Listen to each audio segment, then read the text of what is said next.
Hello guys, welcome back to another video. In this video, I'm going to show you how you can get the blue tick on TikTok and verify your account step by step.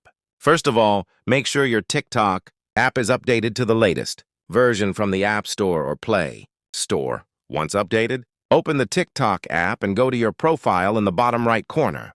After that, tap on the three lines in the top right corner and go into Settings and Privacy. Here, tap on Account, and then you will see an option called Verification.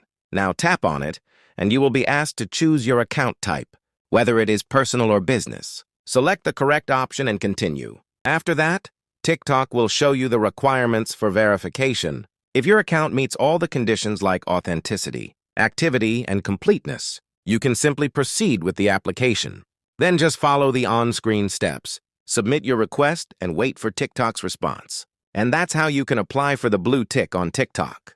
If this video helped you, make sure to like, subscribe, and stay tuned for more TikTok growth tutorials. See you in the next video.